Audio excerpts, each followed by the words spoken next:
D2 New York.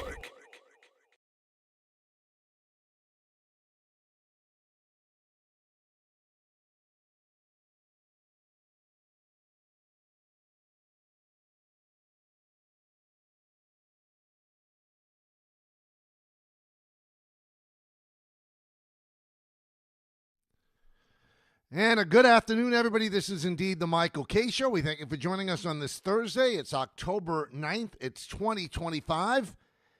And unfortunately for Yankee fans, it's another post-mortem show.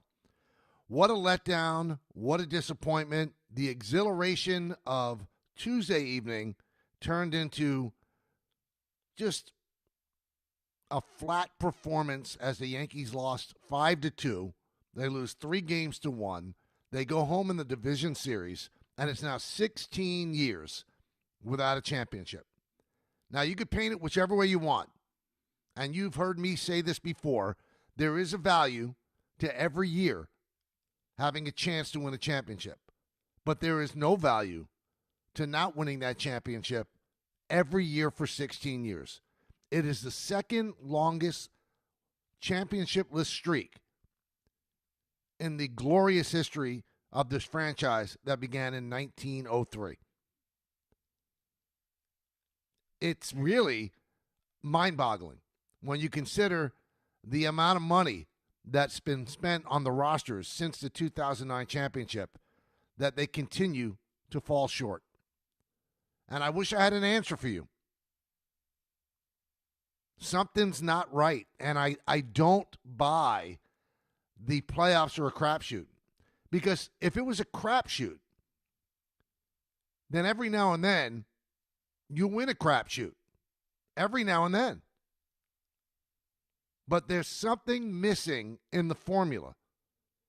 Because I've said this many, many times before. If you think that the playoffs are a crapshoot, then there's got to be a different way to build another mousetrap. There has to be a way to build a team that will complete the journey in the postseason, because something is missing. They came close last year, but they didn't win. Now, this is a franchise where the captains, Derek Jeter and then Aaron Judge, taking the cue from the patriarch of the organization, George Steinbrenner, have said, either you win a championship or it's a failure. Now, I have pushed back against that because I don't believe that to be necessarily true. I don't think that last year was a failure. It was a disappointment. But surprise, this year's a failure. You cannot lose in the division series a year after you go to the World Series. You can't. You shouldn't.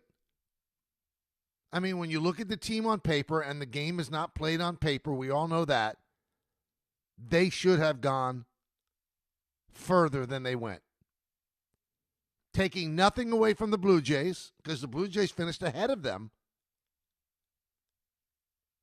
in the American League East.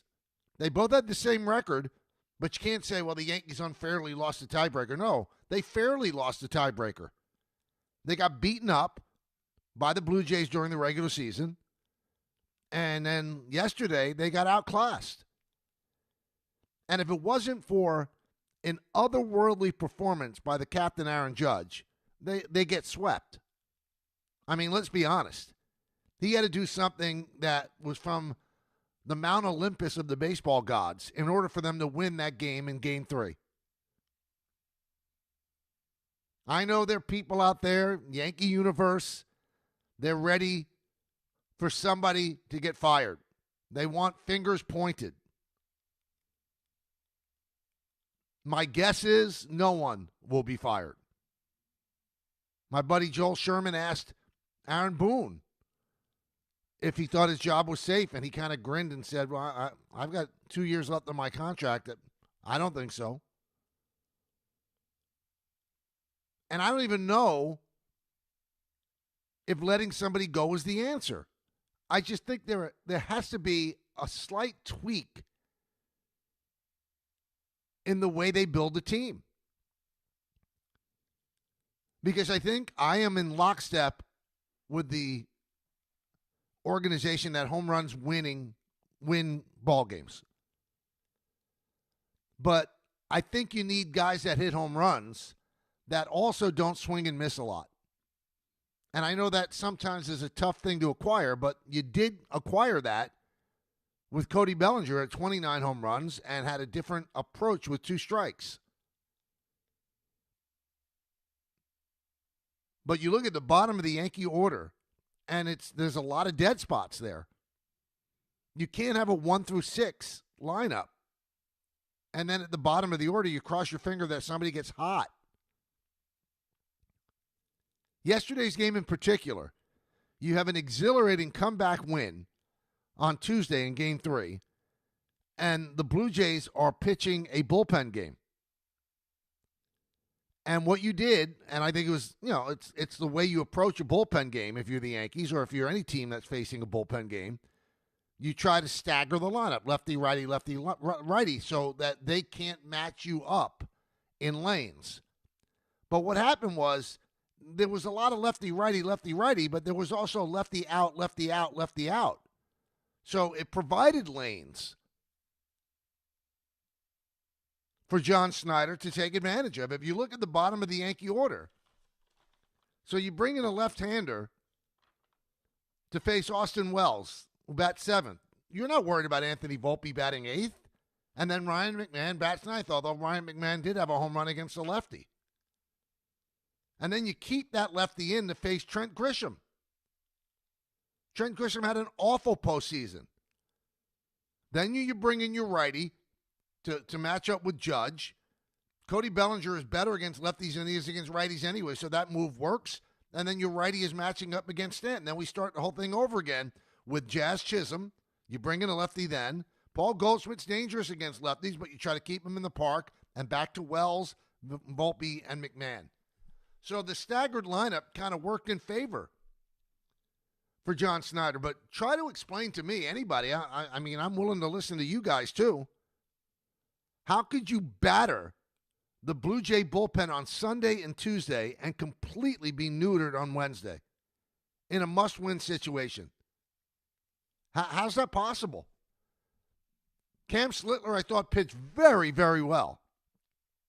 He did not have near the dynamic stuff that he had against the Red Sox in Game 3. Not near the dynamic stuff. But it shows you he's a good pitcher because he persevered. He went into the 7th inning. He gave up 2 earned runs. And then Jazz Chisholm Jr. blew a double play ground ball that would have ended the inning. That led to 2 more runs. Kind of broke the game open. That made it 4-1, and you didn't like the Yankees' chances. So no knock on Schlittler. He was amazing. Obviously, Judge was phenomenal in the postseason. In this series alone, he was 13 for 26, 3 extra base hits, 7 runs batted in. The Jazz era was enormous. Enormous. It changed the whole specter of the game. But how does the highest scoring team in baseball come up so empty in a big moment? How's that possible? You look at some of the guys that contributed so mightily during the season. Grisham, Rice, Chisholm. Combined, they had 9 hits in the series. Oh, by the way, that's the same amount of hits as Ernie Clement had. And as for Volpe, those that listen to this show, you certainly know that I've always supported him. But I don't know what to do with him. I don't know what you do with him.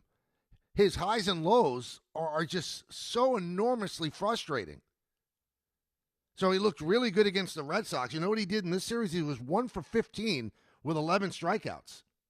In the ALDS, 1 for 15 with 11 strikeouts. He had 3 more strikeouts yesterday before the Yankees pinch hit for him in the 9th inning with Jason Dominguez. His first appearance in the postseason, Dominguez, he got a double against Jeff Hoffman. 11 strikeouts in the ALDS, 16 in 26 at-bats in the postseason. So the Yankees could continue to say he's elite, whatever the case may be, but can you go into spring training next year and say he's my starting shortstop? Or do you at least have to have a competition between Volpe and Caballero? because Anthony did not distinguish himself this year. The lows are too low, and they take too long to get out of.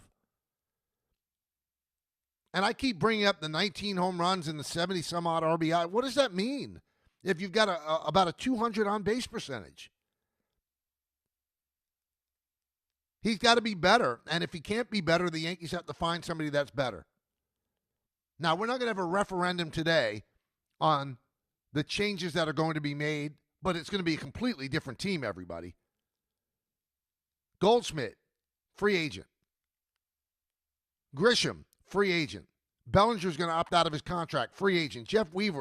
Luke Weaver, free agent. Devin Williams, free agent. It's going to be completely different. It's going to be a completely different scene.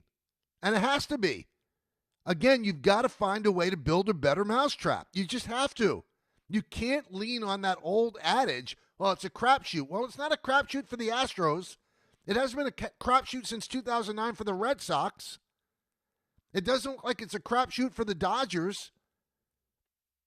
There's something missing in that secret sauce. And somebody smarter than me has to tell me what, but these guys, they come up empty too often in big situations. To put the performance they did yesterday out there in a game that they had to win on their fourth match point. They'd won the previous three, the two against the Red Sox and then Tuesday, and then to come up like they did yesterday against the bullpen game. How's that possible? And I know Yankee Universe for years now, well, they've been blaming the Yankees' postseason failures on Aaron Judge. Well, that's out the window. You can't say that. Guy pretty much carried you this far to the last at bat when he kept the ninth inning alive. It was a game of just missing. So close. And isn't that frustrating? Because that seems to be the story all the time.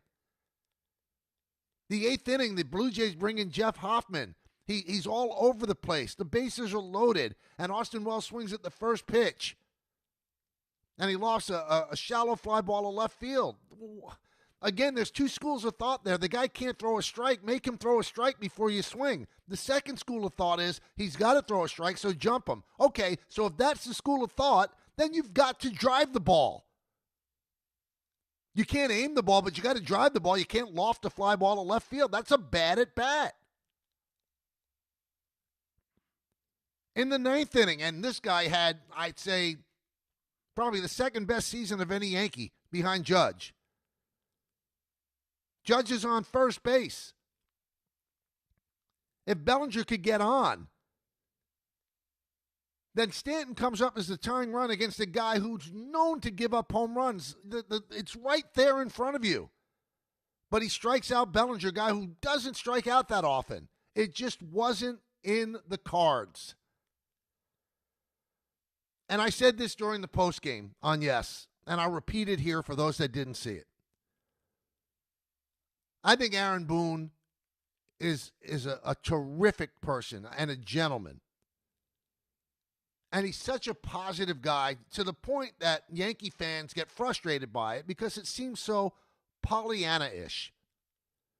And he waxed poetic about how close this team is and that he takes such great pride in how they all pulled the rope in the same way. And, it's such a great thing that, they're so close, and that's why it's so tough to lose when they're so close.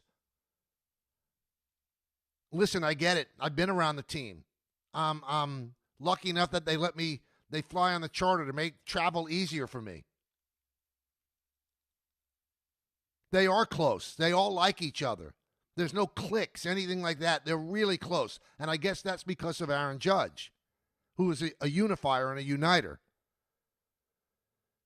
But after the final game of the year when you lost in such excruciating fashion, who cares if they're close? It's not boys' club. It's not the Boys and Girls Club. It's not Father Flanagan. I could give you chapter and verse the amount of teams that despised each other. The Oakland A's in the 70s. They fought all the time. They won 3 championships in a row. The 77, 78 Yankees. Reggie was fighting with everybody in that clubhouse. And they won. Now, the 90s Yankees that won 4 out of 5, they were actually close, but there's no connection to being close and winning. There's no, because baseball is one of those sports where you can be selfish and still win. You get hits, you're going to win. They don't move runners anymore anyway. There's no hit and runs anymore anyway. So you go up, you do your job, you drive the ball, you drive somebody in. I don't care if you hate his guts. And I'm sure there were a legion of Yankee fans that watched that interview with Aaron Boone, and he's waxing poetic about how close everybody. So what? There are a lot of bad teams that are really close, too. I bet you White Sox really like each other. I bet you the Rockies really like each other. That's not something that matters. It's a nice thing to have, but it's not a manifestation of what you do on the field by any stretch of the imagination. And that does make losing harder because they do like each other. And they realize that as they sat in that clubhouse yesterday, it's probably the last time they're all going to be together as that singular group because it's going to change next year. That's the nature of sports. But just because you build a team that really hangs out together and really likes each other doesn't mean they're going to win. That shouldn't be the objective. No, over the year they grew so close. Okay, great, win. I'm sure they were close when they were 20-31 in that 51-game stretch. And then they were just as close when they finished with a great record starting on August 11th. But what did the closeness mean and the friendship mean when they came up empty yesterday? In this new age, and it's not just the Yankees, everybody has to get along. Kumbaya, the manager and the coaches in football and in basketball, they've got to get along. Everybody has to like each other. Nobody should be insulted or have their ego dinged. Play. Get hits when you have to. Bases loaded. Get that hit. So what if everybody likes you? I don't take any joy to sit here and take these shots. But, I mean, sometimes you've got to sit here and you've got to, say it like it is. The individual parts of this team are really, really impressive. And I thought that after the trade deadline, it was really a complete team. They made the bench better, much, much better. They acquired Bednar. They acquired a guy like Doval who was unpitchable for a month, but certainly was an important player in the postseason. Those moves really made this team better. But there's also parts of the team that aren't great, that don't fit. And I'm going to tell you what they are. You can't have 3 left-handed catchers. It doesn't make sense. So that you face a guy like Garrett Crochet or Tarek Skubal, there's no one to go to have a right-hander off the bench. You can't have 3 left-handed catchers. And the backup outfielder that the Yankees had was Jason Dominguez. So when the other team or the Blue Jays brought in a lefty to face Grisham, who was lost in this series, lost in the whole postseason, you couldn't go to Jason Dominguez. Why? Because you can't hit right-handed as a switch hitter. You needed a right-handed outfielder so you could pinch hit for Grisham. So in that case, Boone's hands are tied. The only way you could use Dominguez was against a righty, and you wouldn't pinch hit for Grisham against a righty. You'd only pinch hit for Grisham against a lefty. And there was no righty because you didn't put Austin Slater on the roster.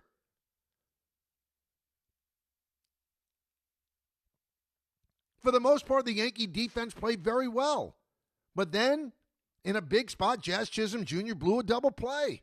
That changed, I think, the specter of the game because you still felt at 2-1, the Yankees were that one swing away from getting back in the game. So in closing, before I get to you guys, if you're going to say that getting to the World Series and losing in the 5th game was a failure, which I disagree with, well then what is this? Are we supposed to put lipstick on a pig? Hal Steinbrenner invested $320 million of his family's money to get knocked out in the ALDS against a team that has a significant payroll, but nothing close to the Yankees. And if you look at the Aaron Boone years, they have always won the series when they're the favorite, or they're the lower seed or the higher seed. And they've always lost a series when they're the lower seed. Now, they're the lower seed against the Blue Jays by the skin of their teeth because they lost a head-to-head. They both had 94 wins. But sometimes you do have to overachieve. And for the $320 million payroll, you've got to win the division. And I know you could go back chapter and verse throughout the season.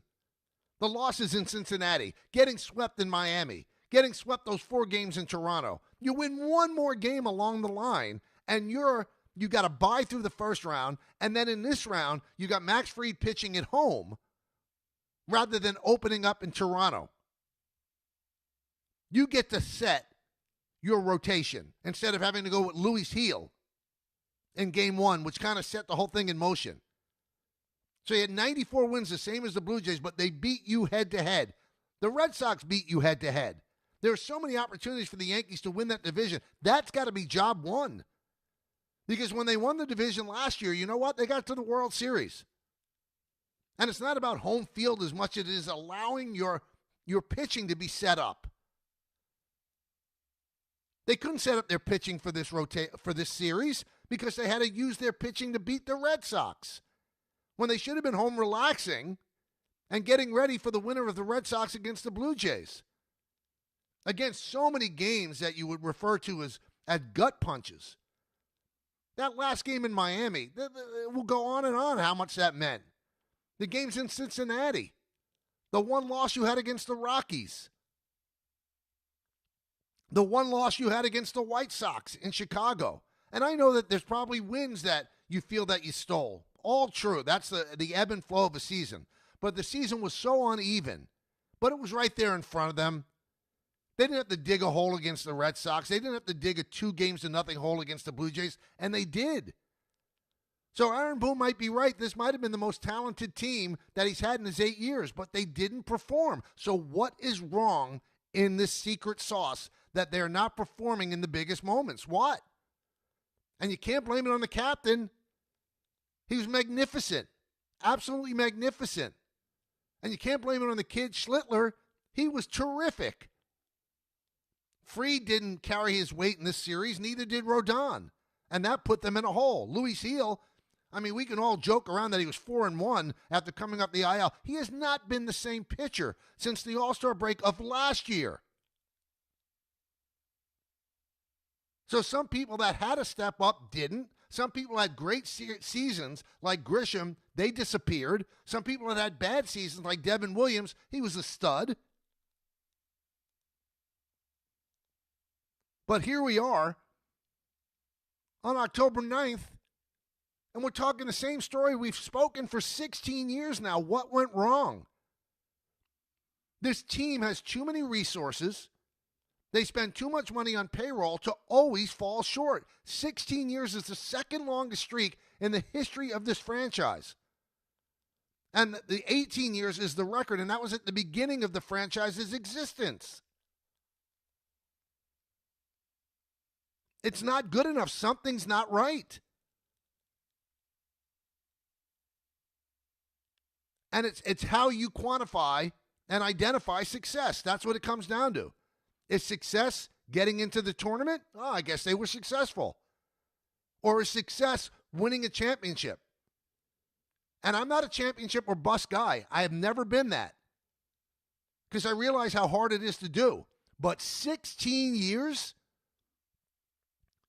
with, if not the highest payroll in baseball, one of the highest payrolls in baseball all the time. And that's what makes me laugh when people give me, well, Steinbrenner doesn't want to win. Oh, you're full of it. You don't even know the guy.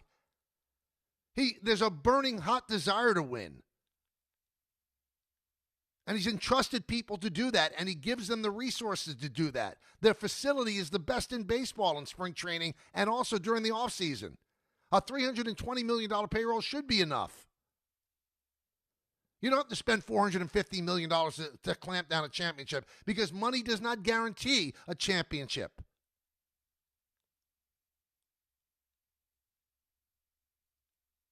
There's no way to put lipstick on a pig here. I'm sorry to use the same cliche. This was not a successful season. Was it enjoyable? Yeah, there were a lot of enjoyable parts of it. Watching Aaron Judge be great again is enjoyable. Watching Bellinger, what he did his first year as a Yankee, that was enjoyable. The professionalism, the utter class of Paul Goldschmidt, enjoyable. The ascension of Cam Schlittler, great. The year that Grisham had during the regular season, terrific. The year that Fried and Rodon had during the regular season, outstanding. Those are too many positives for me to name for them to fall short. So what's the reason? Why do they continue to fall short of their goal? And their goal is to win. And you can say, well, baseball happened. I get it. Because baseball happened on Tuesday, too, when they had that thrilling come-from-behind win. Baseball happened. But you can't fall back on baseball happened for 16 straight years. You have got to run into a championship with the resources that the Steinbrenner family provides to the baseball front office. You've got to run into at least one championship in 16 years. It's almost should be demanded. You can't fall short for 16 years. And I have never bought into the crapshoot aspect of it. I just haven't. For other teams, it hasn't been a crapshoot. They've won. And if it is, in fact, a crapshoot, then why doesn't the crapshoot ever go your way for 16 years? It almost did last year. But that's the only time you've been to the World Series in those 16 years. There's a far cry from 96, 98, 99, 2000. And I think the piling on sometimes is unfair. Because they do every year have a chance to win a championship. But at some point, you have to cash in the chips and win a chip. If the chance is there for 16 straight years, how is it possible that for 16 straight years you haven't done it? And I know the Yankees feel that a chance to win one was taken away in 17 because the Astros cheated. And I'm sure there are innuendos that nobody ever comes out and says about 2019 that it was taken away. Get it, got it. But that doesn't mean you would have won a championship. Would have meant you would have gone to the World Series. And the 17 team was not built to win a championship. They got hot after trades, and they made it work. It was a thrilling ascension to the ALCS. And, yeah, you got cheated out of it by a team that was stealing signs illegally. 16 years is a long time. I'm sure Brian Cashman would admit it's a long time. It really is. Something's got to give. Something has to change, either the way they put the team together or what they accentuate or what they find important when they put the team together. Something. There has to be a tweak in the system because the system is not providing championships in an organization where they're spending enough money to win championships. If they were being cheap, if they were cutting payroll and saying to Brian Cashman, okay, you're going to try to do this with $200 million, then I understand. But that has never been the case. Ever. 320 should be enough to build a championship team, not to be knocked out in the ALDS. And I have no explanation for it. I know you come to me because I've been involved with the Yankees broadcasting their games for 34 years. Well, tell me why. I don't know why. I have no idea why they keep falling short.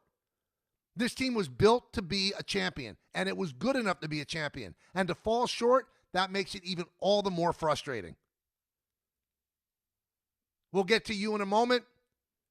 You'll join in the conversation. I'm sure you all have a lot to say. The Michael K. Show right here on ESPN New York.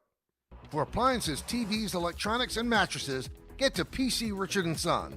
Family owned and operated for 116 years. To help those who want to be helped, but may not be able to afford it.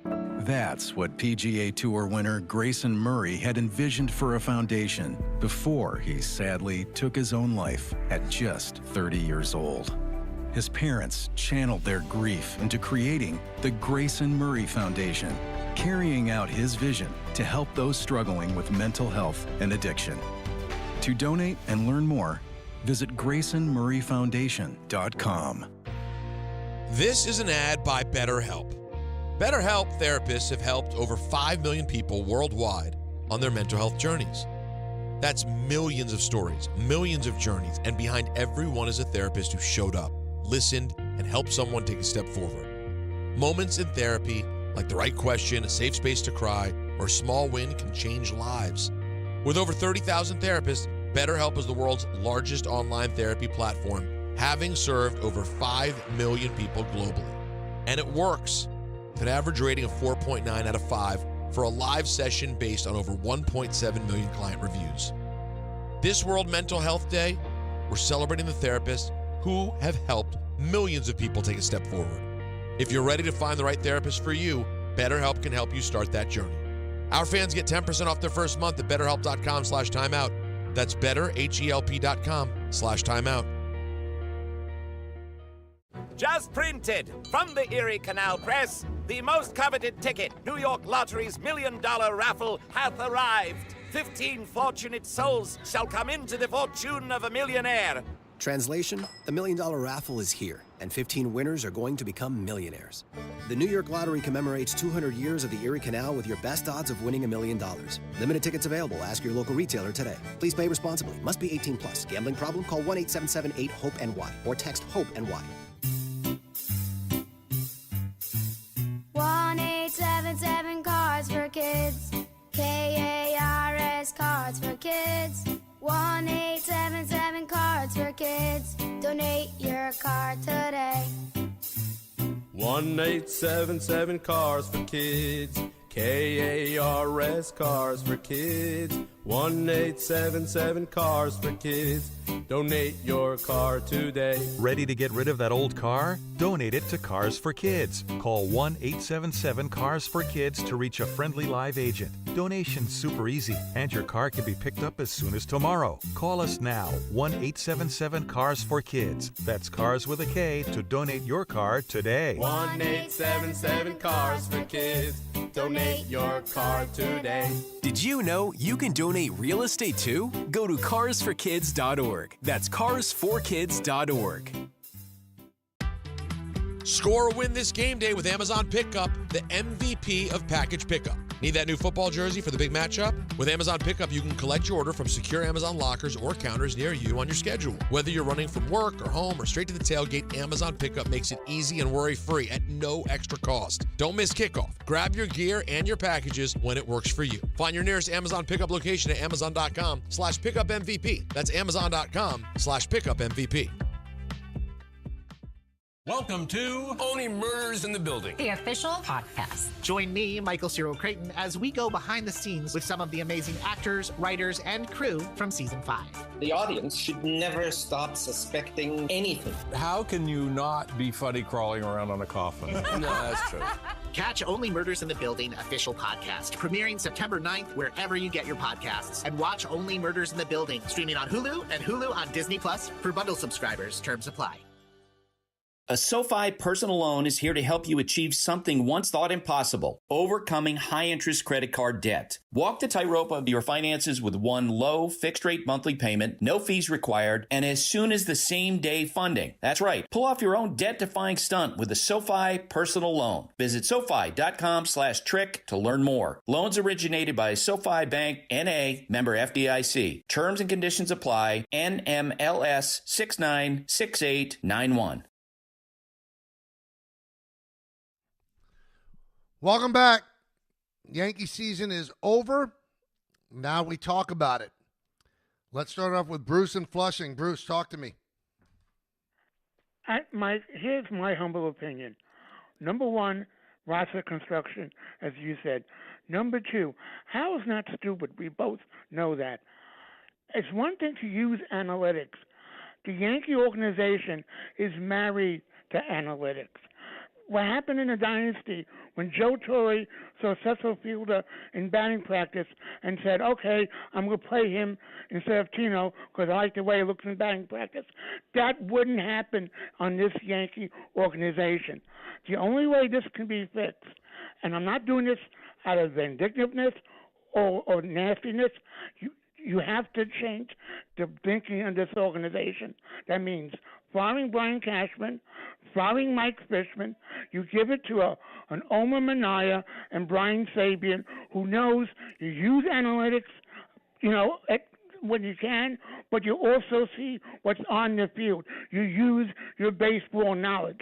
Then maybe we can change what's been happening over the last 16 years. Well, one thing I would say to you, you say the Yankees are married to analytics. So are the Dodgers. Dave Roberts manages the exact same way as an analytics manager. He does not manage by the gut. He just doesn't.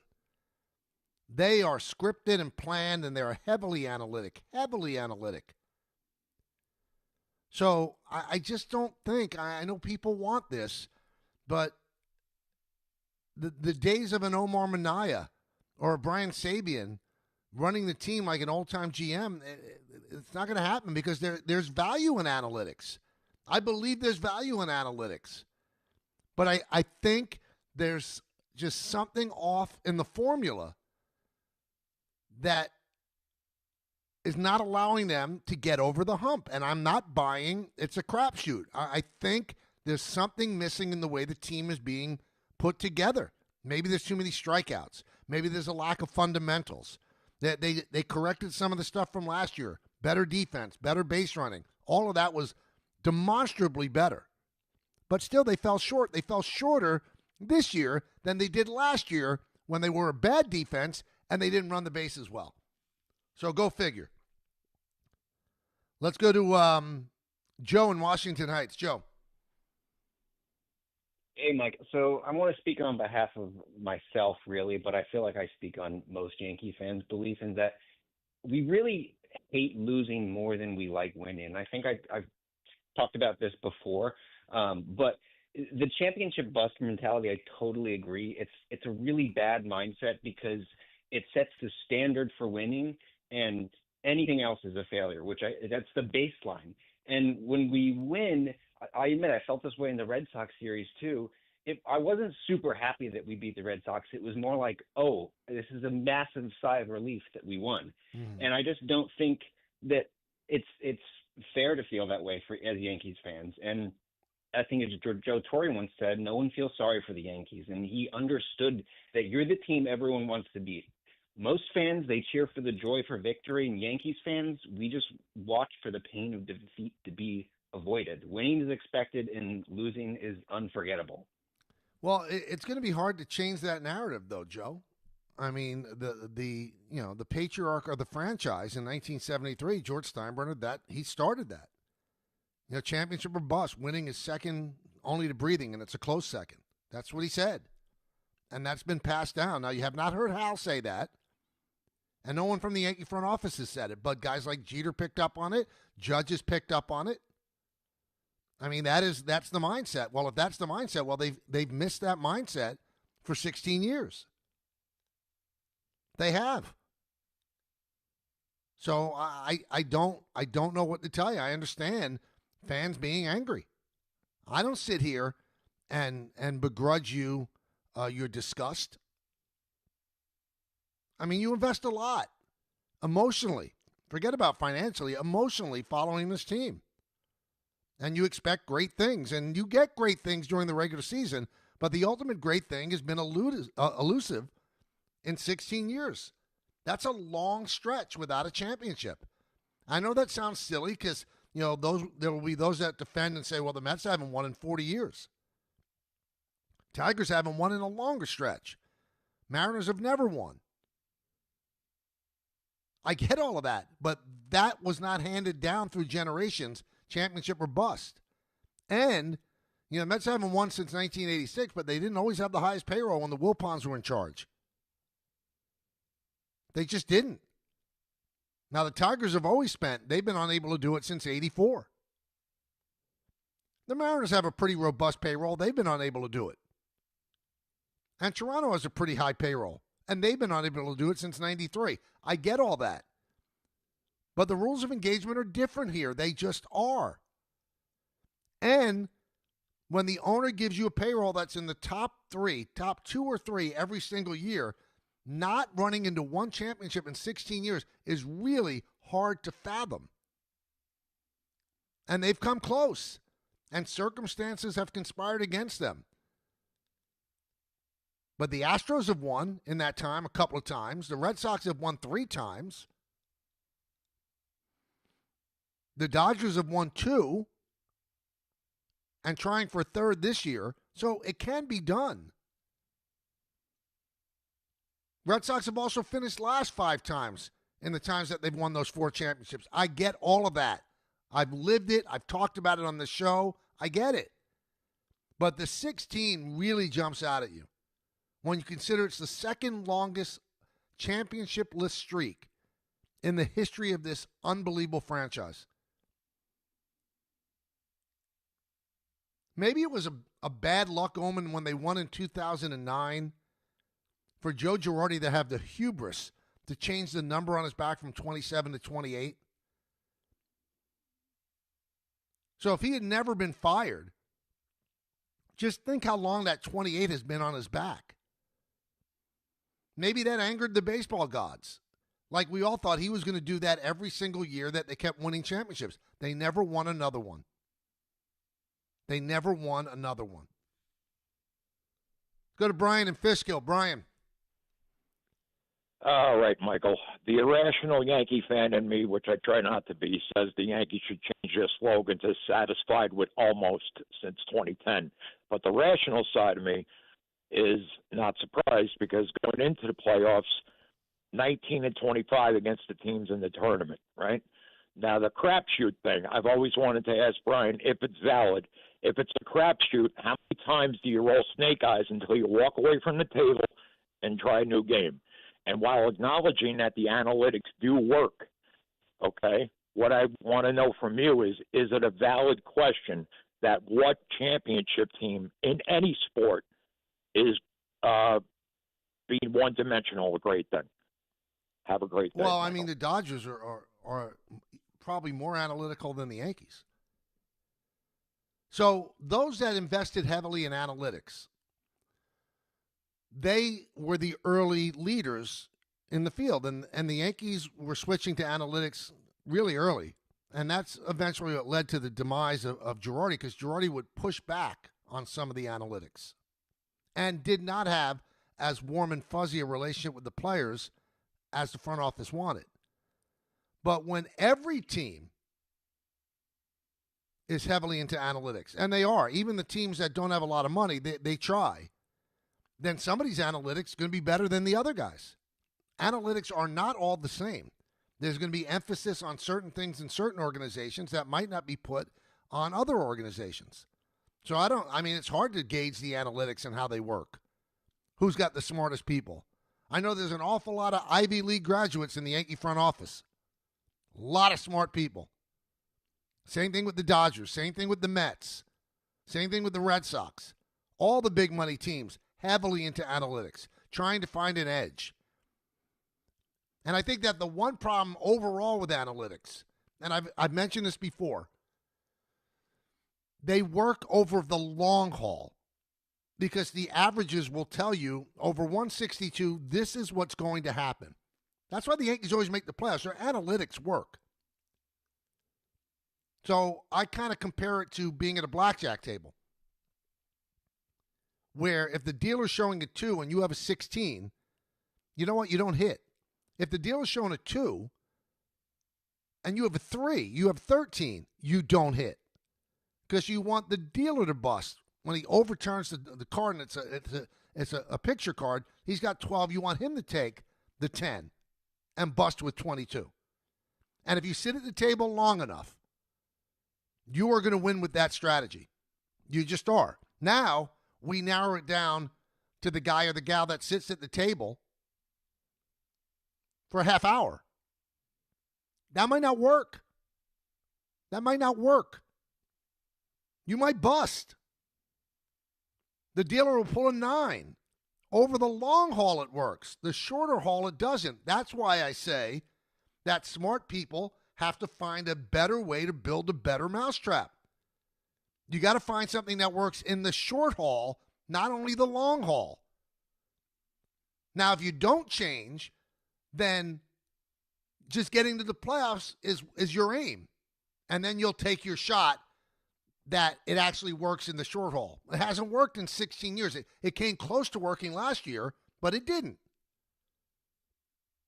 So unless I know, and I don't know, the mission statement within the organization, like, let's just get to the playoffs and take our chances, then you can say they're ultimately successful. But if you truly want to only win championships, then you can't say it's successful because it's not working in October. It worked from the end of March to the end of September, but it's not working in October. It's like the guy that stands on 12 or 13 when the dealer's showing a 2 or a 3, where the inclination would be every now and then, let me see if I could get the 8 or the 9. But you're not supposed to do that. The analytics tell you you're not supposed to do that. And if you sit at the table long enough, you'll win. But if you sit at the table a half hour, you probably won't. We'll be back. Is college even worth it these days? At Empire State University, it actually is. They are SUNY's leading online university. Flexible, affordable, and built for real life. With more than 120 degree programs, you can study what matters most to you. And students agree, they're ranked #1 in student satisfaction among SUNY schools. Whether you are finishing what you started or starting fresh, your goals are within reach. See for yourself. Visit sunyempire.edu before the next term begins. At City Harvest, we believe no New Yorker has to go hungry. With your help, we're on the road 365 days a year, rescuing over 77 million pounds of nutritious food and delivering it free to millions of New Yorkers, transforming surplus food into sustenance, sustainability, and smiles, rallying thousands of New Yorkers to power a network of nourishment across our city. One day, one meal, and one New Yorker at a time. That's how we feed good. Donate at cityharvest.org. Ballybet Sportsbook. Yo, Ballybet stacked for football season. When it comes to sportsbook apps, it's undefeated. Ballybet. Check out that brand new parlay zone. Here's the kickoff. Build your bets and place them right on your phone. What? Live bets, daily boosts, and promos. Increase your odds so you can win more dough. Touchdown! Ballybet's the play. Make game day more fun and download it today. Must be 21 plus, New York only. Gambling problem? Call 1-877-8-HOPE-NY. Ballybet, Sportsbook and Casino. Download it. Just printed from the Erie Canal Press, the most coveted ticket, New York Lottery's $1 million raffle, hath arrived. 15 fortunate souls shall come into the fortune of a millionaire. Translation, the $1 million raffle is here, and 15 winners are going to become millionaires. The New York Lottery commemorates 200 years of the Erie Canal with your best odds of winning $1 million. Limited tickets available. Ask your local retailer today. Please play responsibly. Must be 18 plus. Gambling problem? Call 1-877-8-HOPE-NY or text HOPE-NY. At Uline, the prevailing opinion is, if you don't live it, you don't believe it.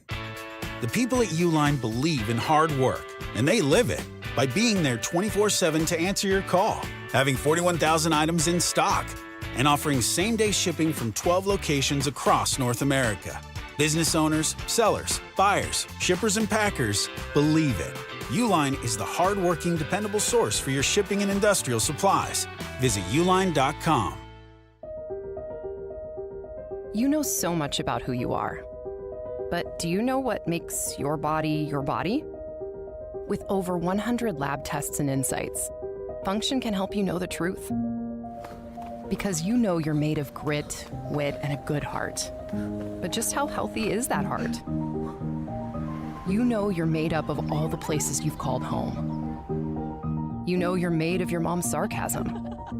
And now you can find out if you have her thyroid too. You know you're made of college all-nighters and 30s early-nighters, but those still don't explain your sleep issues. You know that you're made up of good meals with even better conversation. But are you actually absorbing those nutrients? A Function membership gives you a comprehensive health check with results tracked over time. Find out what you're made of at functionhealth.com. Paying extra for tire care is BS.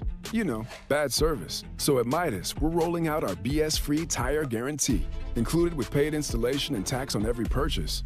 You'll pay nothing for flat replacements, nada for flat repairs, and zilch for tire rotations every 5,000 miles. That's $0 for all that. So with this limited lifetime tire guarantee, you'll pay a whole lot of nothing compared to what the other guys charge for tire care. That's the BS-free tire guarantee, only at Midas.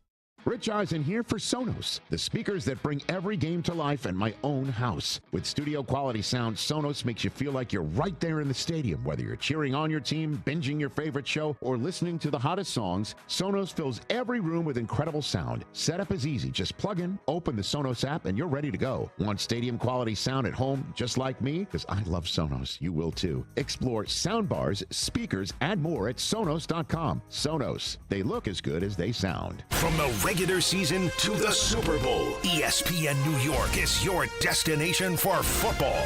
We've got crazy fans.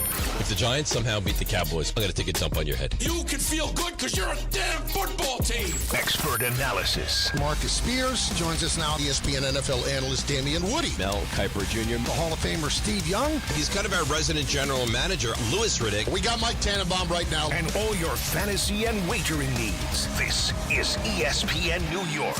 We are football. Well, Game Time brought to you by Tullamore Dew Irish Whiskey, because when it's game time, it's Tully time. And I'll tell you this, everybody. There's no Yankee game tonight. I think you all know that, right? So I don't have to give you that. But I will tell you that 8:15, the Giants host the Eagles at MetLife Stadium for Thursday Night Football. At 7 p.m., the Rangers are in Buffalo to play the Sabres. Coverage begins at 6:30 p.m. right here on ESPN New York. 7 p.m., the Islanders are in Pittsburgh. 7:30, the Devils are in Carolina. That's an ESPN Plus game. So Dom will not make his debut until Saturday against the Lightning. And at 6 p.m., the NLDS continues with the Dodgers hosting the Phillies. And at 9 p.m., the Cubs host the Brewers. Both games can be heard on 1050 ESPN. Tullamore Dew the original triple distilled, triple blended, triple cask matured Irish whiskey. Be sure to grab a Tullamore Dew. Try the new Tullamore Dew Honey during today's action. Glasses up to enjoying Tullamore Dew responsibly. Let's go back to the phones. Ruben in New Haven. Ruben.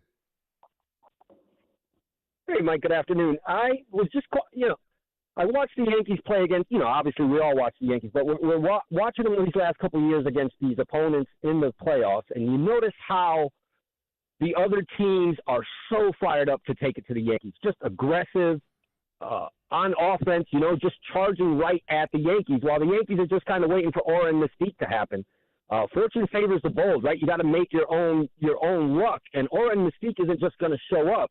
It's a lot like watching the World Baseball Classic a couple of years ago when you see the Dominicans and the Puerto Ricans and the South Americans and Japanese playing with such passion, and our guys are just seem like they're happy to be there. Everything he said about analytics, the stars have to come through, all that stuff. But it just, Jazz, for heaven's sake, was yawning during the game. Meanwhile, but Ruben, that makes me laugh. So he yawned, and he hit a home run later on to give them a lead. So what if he yawned? Were they passionate on Tuesday? That is such, to me, that's such nonsense. When you win, you seem like you want it more. When you lose, were they passionate when they were sitting in the clubhouse yesterday crying as a team? Do they care? They desperately want to win. That's the lament of a team that loses. So the Blue Jays are celebrating across the hall in the visitors' clubhouse. So it looks like, well, they wanted it more. The Yankees wanted it just as much as the Blue Jays wanted it. They didn't execute, and they didn't get it done. Doesn't mean that there's no passion, there's no desire. That's when people say, well, the team looked flat. They looked flat because they got 2 hits over 7 innings. That's why they look flat. Did the Yankees look flat when they were losing 6-1 on Tuesday? Yes. Did they look flat when they scored the next 8 runs to win 9-6? No. It's all a product of offense and the outcome. Blue Jays didn't want it more. The Yankees wanted as much as anybody. There's an inherent pressure to those pinstripes. You know you have to win, and they're not winning. You can't tell me that they don't want it. They want it with a white-hot passion. Andrew in Medford. Andrew. Yeah, hey, Michael. Hey, Andrew. How are you? Listen, I want to apologize first because I made that comment a couple weeks ago. Would Boone be fired if they lost to the Red Sox? That was a stupid question, by the way. But I just want to say, Boone's a really good manager because he's ranked 12th with his winning percentage all time on the manager list, and only 18% of managers are considered good or great, according to a Gallup poll with 27 million people involved over the last 2 decades. That means 82% are falling short. So that's huge. I don't think it's a problem with Boone, obviously, but the offense definitely sputters because they're 51-16 when starting pitchers go 6 innings plus, and then they're 46-7 when they allow 2 runs or fewer. The offense really's got to get involved, and my question is, in the off season now, do you think like Spencer Jones will come up? Dependent Bellinger leaves too, and do they go out and get an offensive player? And I remember last year the Yankees were like looking at a raise. I'm just using him as an example, but because he's so good on getting on base, always 3 batting titles and everything. But his defense is horrible. Now I wonder this year, did the Yankees lean maybe towards getting a better offensive play and not so defensively? Yeah, but Andrew, I don't know what to tell you. The Yankees had the best offense in baseball.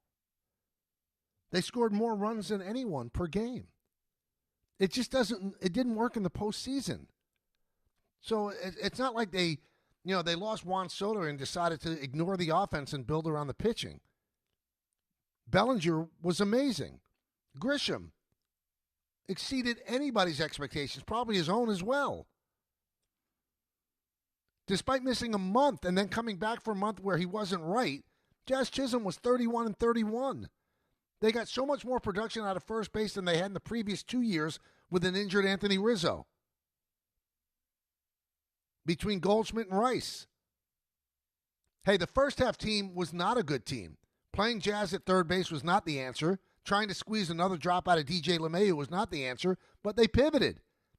Giving the ball to Marcus Stroman every 5 days was not the answer. But I told you, around the trade deadline, they made the team pretty much complete. Are there issues? Yeah. Not having a right-handed catcher is an issue. You can't have 3 left-handed catchers. It makes no sense. A kid would know that.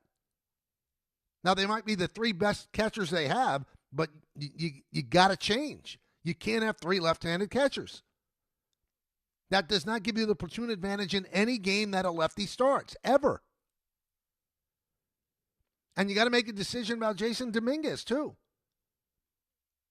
Is he going to be an everyday player? They gave him a lot of at-bats, but, he's still shaky in the field, and he doesn't hit right-handed. So my advice to the Yankees would be tell Jason Dominguez, play winner ball, and bat right-handed every single game. And take as many fly balls as you can. Because if the kid's going to be the future, he cannot be that bad in left field. And you could tell me, well, he's a lot better than he used to be. Yeah, he's still bad, though. Every ball out there is an adventure. And you can't be an automatic out against a left-handed pitcher. Otherwise, if he's a switch hitter and he can't hit right-handed, you know what? Then make him hit left-handed all the time. Because you can't have an automatic out. So there's things that have to change. There's going to be some heavy lifting in putting this 2026 team together because it's going to be completely different than this one. Going to shift gears for a moment. Chris Sims joins us to talk some Giants-Eagles and some of the big storylines in the NFL over the last week. So stay tuned for that. Then we'll get right back to your calls. Hey, getting the right mattress helps you sleep at night. Getting the right price helps you sleep even better. At PC Richard & Son, they don't just sell you a mattress. Their experts use a 4-step fitting process to make sure your new bed fits you perfectly. The right fit, the right price, plus free delivery. It's what they do. Only at PC Richard & Son. Free delivery on mattresses $199 and up. Excludes Manhattan. See stores for details. To help those who want to be helped, but may not be able to afford it. That's what PGA Tour winner Grayson Murray had envisioned for a foundation before he sadly took his own life at just 30 years old. His parents channeled their grief into creating the Grayson Murray Foundation, carrying out his vision to help those struggling with mental health and addiction. To donate and learn more, visit GraysonMurrayFoundation.com. 880 ESPN, WHSQ, and WCBS-FM HD2, New York. A Good Karma Brands radio station. The Fox Nation Patriot Awards returns for a new year. Are you ready to get the show started? Join host Sean Hannity and special guests and be part of the celebration live in New York. Tickets are available now. Go to foxnation.com/Patriot Awards. Honey, this is it. Shot clock winding down. Trailing by 2. When you can't miss the last shot, and neither can he, don't take slow for an answer. Pastrello shoots. Good to see it, Charlie. Switch to Optimum Fiber, the fastest and most reliable fiber internet, starting at just $40 a month. Call 888-4OPTIMUM or visit Optimum.com today. What went through your head on the last shot? It all happened so fast. Optimum. Don't take slow for an answer. Terms apply. See Optimum.com for details. The Association on Aging in New York is celebrating the 60th anniversary of the Older Americans Act, which funds vital programs for millions of older adults. Services include meals, transportation, home care, Medicare counseling, case management, and caregiver support. Today, people are uncertain whether some programs remain available. We can help. To learn more about these essential programs and how to keep them, visit our website at agingny.org. Sponsored by the Association on Aging in New York. You know so much about who you are. But do you know what makes your body your body? With over 100 lab tests and insights, Function can help you know the truth.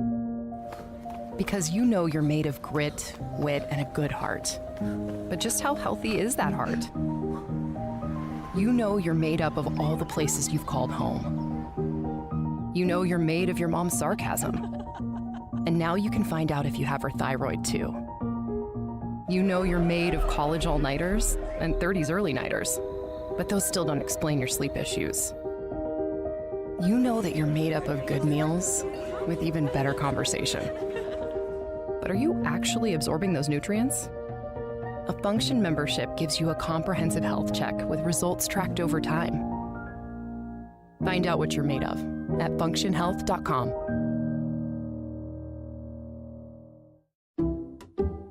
Some people just know you can save money on car insurance by checking Allstate first. Like you know to check the weather first, before wearing face paint to the game. Bro, your Go Cats is dripping into your nachos. Oh, and now paint is in my eyes. Interception! Did you see that? No! Yeah, checking first is smart. So check Allstate first and see what you could save. You're in good hands with Allstate. Potential savings vary, including based on how you buy, subject to terms, conditions, and availability. Allstate North American Insurance Company and affiliates, Northbrook, Illinois.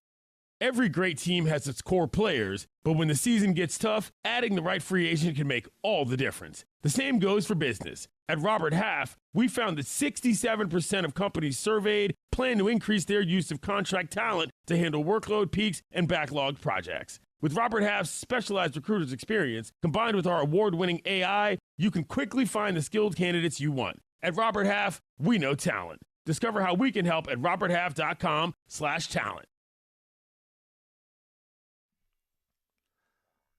Welcome back to the show, everybody. So we've been doing the post-mortem on the Yankee season ending, but there's a football game tonight as the Giants will be playing the Eagles, trying to come back from a dispiriting loss to the Saints. But I will tell you this, our guest, who we talk to at 2 o'clock on Thursday all the time, Chris Sims, he called that loss. Everybody thought that it was an easy walkover win for the Giants, and there was something about the matchup he didn't like, and he thought that the Saints were going to win. And Chris joins us now. Chris, did it play out the way you thought? Not exactly. I won't say that. You know, I mean, to some degree, yes. But, like, did the Giants play the run a little bit better of the New Orleans Saints? Certainly did that. The Giants even moved the ball better against the Saints than I expected. So, yeah, you lose the game, definitely. But I think there are encouraging signs about what we're seeing from the football team and all that. And, you know, we got to expect it to hit some bumps in the road every now and then with a young quarterback and a bunch of other young guys helping out on the team. Do you think that Dart took a step back? Because, again, fumbling without being touched, the 2 interceptions, or is that just part of the growth of a young quarterback? I look at it more like that. You know, I look at it, you know, like last week you asked me what's different about the offense, right? And I said, let me just see another game first and all that. And there's encouraging signs with the offense. They're definitely more capable of being the word I always use is surgical with Jackson Dart, right? There is more of a short and intermediate passing game as compared to what there was for Russell Wilson. I think he's helped out the run game, not only because he can run, but because teams are having to defend. Ooh, wait, he might keep the ball on some of these read options. And, of course, that gives the Giants advantage. He's very good in the RPO game. So all of those, the offense is moving in a good direction here. But, yeah, to your point there, we're going to have some moments like that. And just hopefully tonight we don't have too many of them, and I think they can make the game competitive. As we've seen with the Eagles, they have a hard time really dominating anybody with the way they play on the offensive side of the ball. Now, do they just choose to play like that, or are they playing that way because they don't think the quarterback could do more? Well, I think it's a little bit of both. I think it's both with that, right? I've watched Nick Sirianni's offense before Jalen Hurts, and this wasn't it. He had a lot more to his offense. He didn't get the Philadelphia job because they were like, wait, you have 12 plays in the pass game and 3 plays in the run game. Yeah, we want to hire you. No, I get a little exhausted by this conversation. They're handcuffed by the quarterback. The quarterback is holding the team hostage. He won't let them do anything on the offensive side of the ball. They're very simple that way, and that's the way he wants it. Now, and then within that, yeah, that's not conducive to good offensive play. I mean, their offense, it's a superstar offense. It's an all-star team. It really is. It's the best O-line in football, the running back, the 2 receivers, the tight end's really good, right? But they don't line up in very many formations. They do no motions or shifts before the snap. The quarterback doesn't do very much at the line of scrimmage. And all because of that, good defenses can kind of figure out how to stop them schematically. It's just, can you physically stop them? Because they're that good to where even what they're going to do, they can still do it at times. So does that fall on the heading? I mean, this is a phrase that's used a lot, certainly not when it pertains to this, but is it golden handcuffs where, okay, Hurts is certainly limited in what he could do and what he allows the Eagles to do, but all they do is keep winning, so why would they change? Yeah, that's right. They're not going to change. But what you worry about is it becomes what it was 2 years ago, that there's dysfunction in the locker room. Everybody wants to know what's going on outside the team. The team and everybody in the locker room, the coaches know what's going on. They're going, it's kind of the quarterback, but they're not allowed to say it. People like me, when I say it, I get lambasted by the Eagle fan base and then also get thrown in as a racist, which I want to go, are you kidding me? So with all of that stuff, they have to make excuses all the time and all that to cover for their quarterback.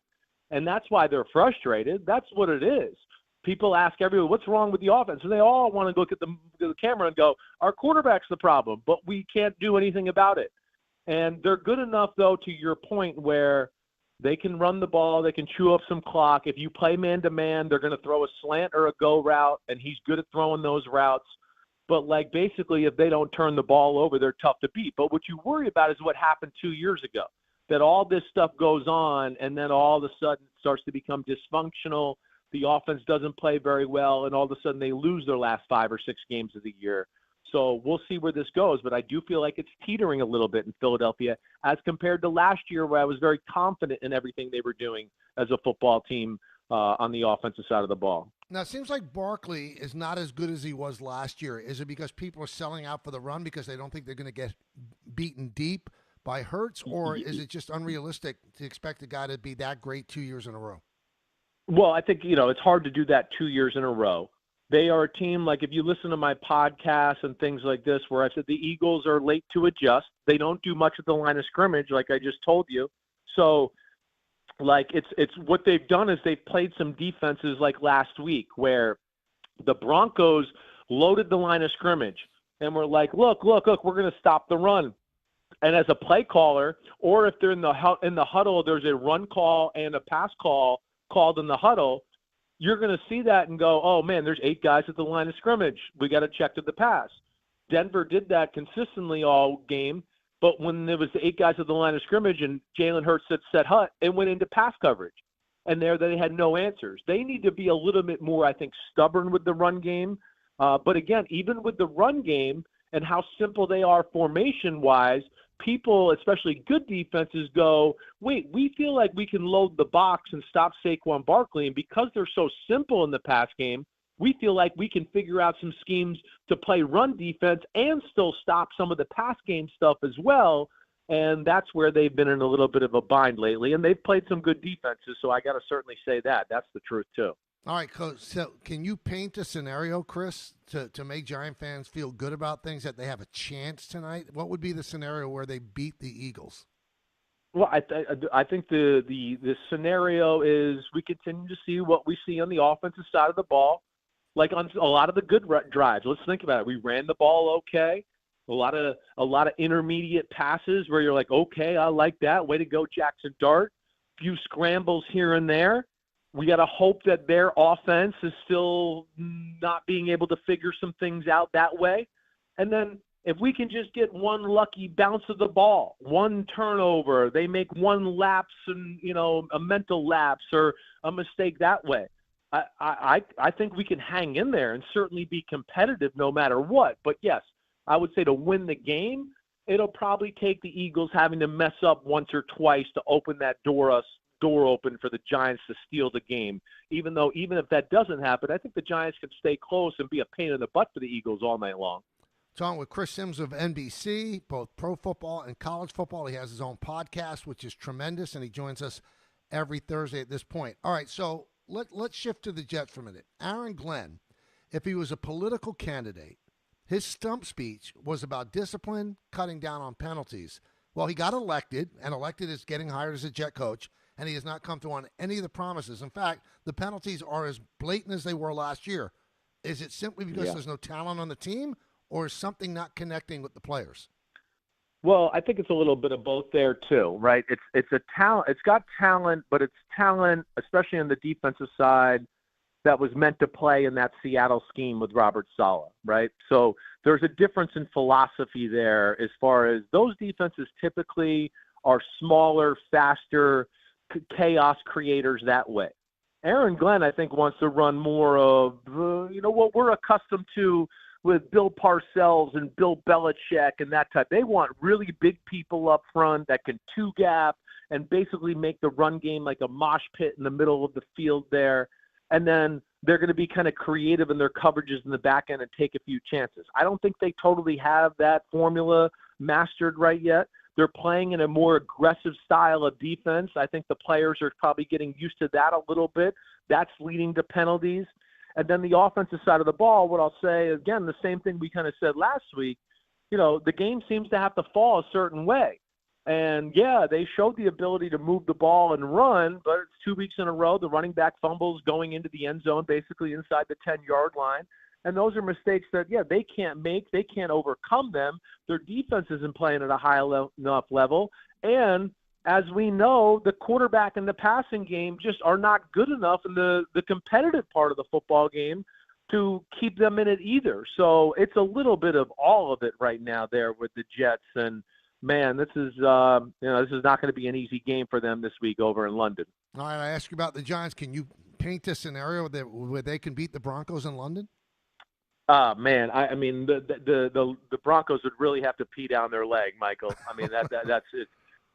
For lack, I want to say more colorful stuff than that, but I know we're on radio. Right. If you were on my podcast, I might say a whole bunch of curse words. But, yeah, I don't see it.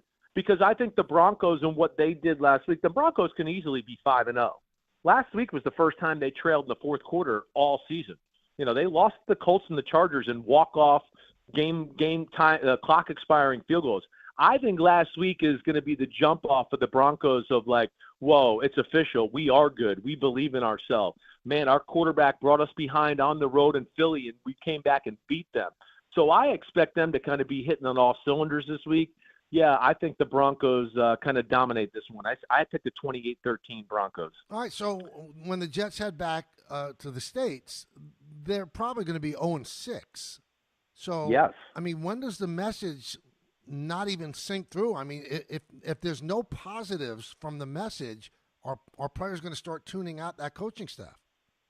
Well, you worry about that, and that's where Aaron Glenn's personal skills are going to come into play, right? And he's still got to continue to make them believe that there's a process here and we're going in the right direction. Now, the week after the Broncos is the Panthers and the Bengals. So you certainly look at that to go, hey, those are two teams we got the capabilities to beat. But from like everything you've said, they got to stop some of these self-inflicting turnovers, penalties, mental mistakes, all of that. They're just not good enough to overcome any of that stuff. You hope some of the leaders in the locker room can kind of keep them to stay the course as they go here. But, yeah, it's going to be tough. There's no doubt about that. All right, Chris, Joe Flacco continues to get jobs. He's now traded to the Bengals as they look for something to get them to maybe the unlikely return of Joe Burrow this year. Are you starting to think, I could still throw the ball? Well, yeah, right. I can still throw the ball. I just would have to be like, please don't hit me. Don't hit me. Don't hit me. I can't take that. I don't know if I'll be able to get up. My back will get hurt, right? But, I mean, I have so much respect for Joe Flacco. One, to check his ego at the door and be a backup quarterback after the great career he had and all that, it's amazing. I would say, though, but what does this really fix for Cincinnati? I mean, Jake Browning turns the ball over. So does Joe Flacco. That was my point in starting Dylan Gabriel with the Cleveland Browns. If we're going to have a veteran quarterback that turns the ball over, we might as well try the rookie quarterback and see if he can play well. And, he's going to turn the ball over too because he's a rookie. But to me, it's a little bit of a desperation move from Cincinnati. You've heard me say, it started off as, hey, we kind of going to have an excuse of not being as good because Joe Burrow's there. But now Joe Burrow's hurt, But now it's turned to, does anybody in that organization, do they do anything to help this team? Or is it just all Joe Burrow, Jamar Chase, and Chase Higgins? And I think that the Bengals got to be worried about too, because we know Joe Burrow ain't afraid to speak his mind. He's sitting at home right now going, are you kidding me? Are we really this bad? Is this, do I cover this many holes? I mean, I think they have gotten to a point where GM Duke Tobin, Zach Taylor are probably a little worried about their job. They've been outplayed in every game this year, even the ones they won. So, this is going to be interesting to see what happens there. But I think they're going to get their butts kicked up in Green Bay this week. All right, so I've always looked at Trevor Lawrence when he was in college. I said, well, that translates into a really good NFL quarterback. Does he finally have the coach that's going to get it out of him? I think so. I do. He's still, as you could see the other night, he's still working out. He makes a dumb 2 or 3 plays every game. His physical attributes are undeniable. He's big as hell. He's fast as hell. You could see he's got an extremely strong arm, right? He's getting almost like Caleb Williams in Chicago under Ben Johnson. Trevor Lawrence was part of 2 coaching regimes that were like, oh, we're just so happy to have you. Yeah, Michael Kay said you'd be awesome coming out of Clemson, and see, we're just happy to have you, right? It just was always a bed of roses. Liam Cohn's like, what? I've been around some big-time offenses, and it's the first time in his career he's got an offensive coach who's a genius, who's applying the hot poker right next to his butt all the time. Yeah, you did good, but you can do better. Keep pushing, keep pushing. And I felt like that was the most gritty willingness type of win I ever saw Trevor Lawrence have. Like, it's almost like that quarterback sneak at the goal line when he fumbled. He realized, like, oh no, I'm going to become a meme, and I'm going to become, should they have drafted me number 1? And it wasn't perfect, but man, he made a lot of plays. And anybody that's been listening to my pod, I've been saying the Jags are real, and this ain't going away. They got talent, and they got a system on both sides. They're just young and learning how to win. And that's another team, like I talked about with the Broncos, where I'd go, they beat the Chiefs last week, and I think it's just going to make them believe in themselves even more that they're the real deal. All right, so I'm a little bitter about this because I lost both of my survivor pools because the Cardinals blew that game. How is it possible, right, Chris? How is it possible that a running back, and players continue to do this, drop the ball before the goal line? How is it possible that it doesn't sink in to every player's head? I can't do this. I know. I don't know. And, again, it's sometimes it's not like it's showboating. It's just like you're excited, you're getting close to the end zone, and there's a lapse of judgment. Good coaches, I would tell you, right? When I played for John Gruden, Josh McDaniels in Denver, Those are the kind of plays they might show you in the Wednesday morning meeting, right? The team meeting, to go like, hey, here's some good things that happened in football this week. Here's some dumb things that happened. Let's not be one of these dumb people or dumb teams and do this, right? Mm-hmm. Now, so that it was unfortunate, and I don't have an answer for you there. But that's where really good coaches show those things to their team to teach them off of that. Now, go ahead. The thing that I want to get into is so Jonathan Gannon, the coach, really blast him on the field. And now he probably made contact with him, which you shouldn't do. But then he comes back the next day, I couldn't sleep. And it just shows you the difference between coaches then and now. You can't yell at players. They get their feelings hurt. So if Jonathan Gannon can't get in the guy's face, how do you stop a guy from doing that? I get you. Well, so here, there's a magic touch there, certainly. The first thing I want to say is, are we sure he fumbled the ball before the end zone? Like, I thought he was called a touchdown on the field. I thought the NFL was all about conclusive evidence. I have not seen an angle yet that's right down the line. Did he start the act of celebrating too early, maybe before he got in the end zone? Sure. But from every angle I've looked at, I think he's got control of the ball still as he's going over the goal line. So I'd like to throw the challenge flag at the NFL. Show me the picture that was conclusive that showed me he fumbled the ball before the end zone. So that's just the first thing I throw out there. Mm-hmm. The other thing is, yes, really good coaches have the balance of being able to get in a player's face and say things and yell a little bit and demand more. I think this is one where this is a good guy who's a Johnny try-hard for his football team. He's got an offensive lineman with his arm around him because he's obviously down about the moment. He's got another offensive lineman right there patting him to be like, hey, man, it's okay, keep fighting, right? And that's where – yeah, you got to have a little bit, read the room here and go, maybe this isn't the time for me to eviscerate this guy. Now, I'm old school. Yeah, I grew up in North Jersey. Mike Miello, he'd grab me by the face mask and call me an idiot and do all that, and I wish we could still do that. I love that. It's from the Vince Lombardi School of Coaching. Sure. But I would also tell you, Vince Lombardi in 1962 wouldn't have put his hands on a player. So that's, to me, where he crosses the line. And, the locker room's going to be a little bit like, man, that was messed up. I think that went too far. Hopefully his apology, hits home with the guys there in Arizona. But I do shake my head, Chris, and I've seen the NFL films of it.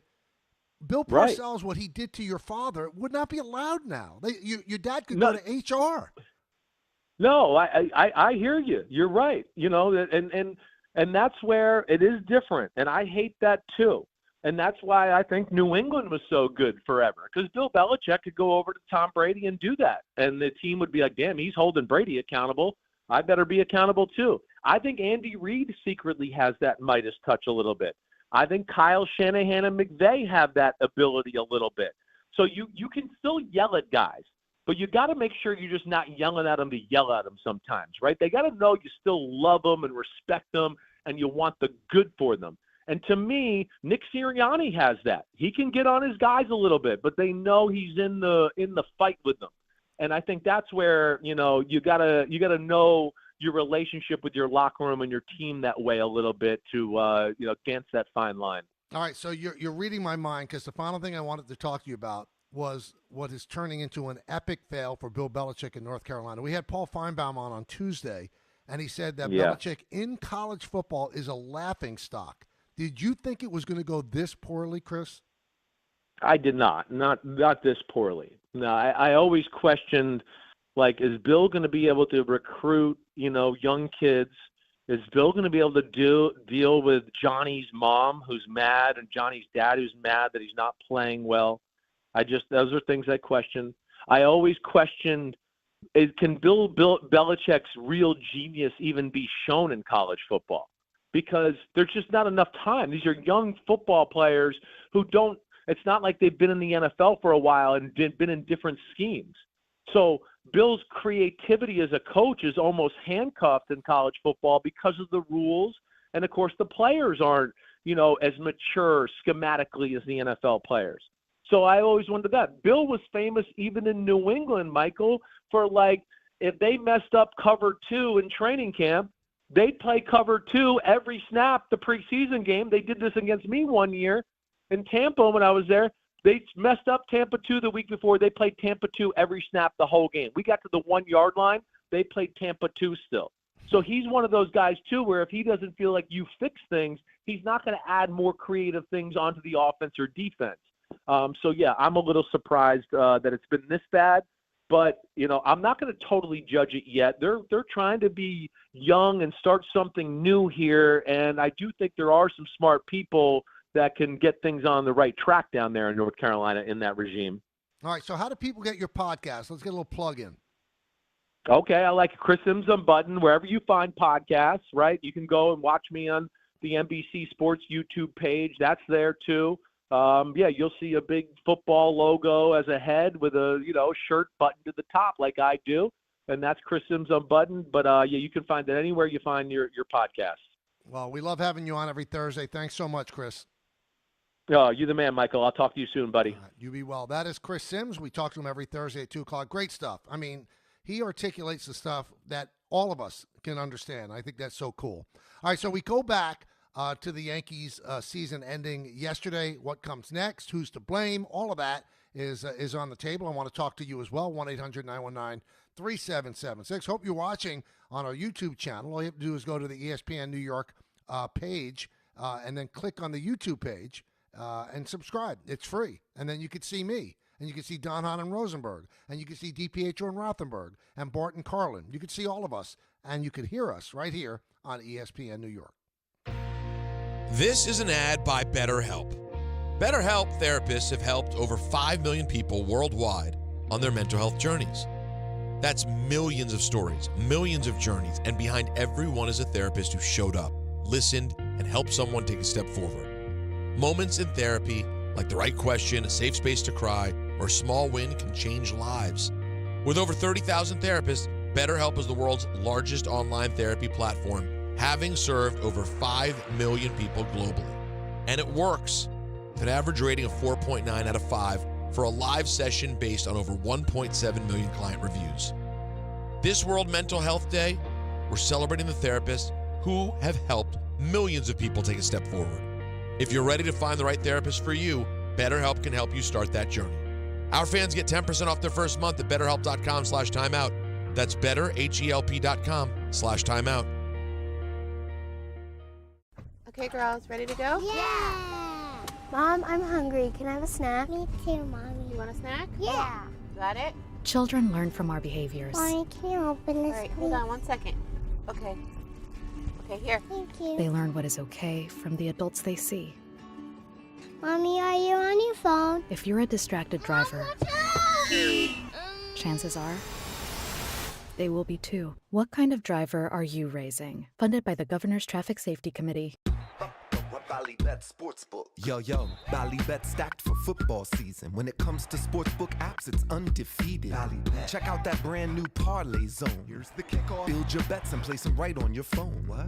Live bets, daily boosts, and promos. Increase your odds so you can win more dough. Touchdown! Ballybet's the play. Make game day more fun and download it today. Must be 21 plus, New York only. Gambling problem? Call 1-877-8-HOPE-NY. Ballybet Sportsbook and Casino. Download it. At City Harvest, we believe no New Yorker has to go hungry. With your help, we're on the road 365 days a year, rescuing over 77 million pounds of nutritious food and delivering it free to millions of New Yorkers, transforming surplus food into sustenance, sustainability, and smiles, rallying thousands of New Yorkers to power a network of nourishment across our city. One day, one meal, and one New Yorker at a time. That's how we feed good. Donate at cityharvest.org. Just printed from the Erie Canal Press, the most coveted ticket, New York Lottery's $1 million raffle, hath arrived. 15 fortunate souls shall come into the fortune of a millionaire. Translation, the $1 million raffle is here, and 15 winners are going to become millionaires. The New York Lottery commemorates 200 years of the Erie Canal with your best odds of winning $1 million. Limited tickets available. Ask your local retailer today. Please play responsibly. Must be 18 plus. Gambling problem? Call 1-877-8-HOPE-NY or text HOPE-NY. At Uline, they know going the extra mile takes hard work. For companies pushing to go further, Uline will go the distance with you. 24/7, they answer the phone to get you the shipping and industrial supplies you need. Business can move fast. Unexpected large orders, adverse weather. new safety guidelines, and changing economic trends, Uline works hard keeping 41,000 items ready to ship, minimizing detours on your way to the extra mile. Visit uline.com. Score a win this game day with Amazon Pickup, the MVP of package pickup. Need that new football jersey for the big matchup? With Amazon Pickup, you can collect your order from secure Amazon lockers or counters near you on your schedule. Whether you're running from work or home or straight to the tailgate, Amazon Pickup makes it easy and worry-free at no extra cost. Don't miss kickoff. Grab your gear and your packages when it works for you. Find your nearest Amazon Pickup location at amazon.com/pickupmvp. That's amazon.com/pickupmvp.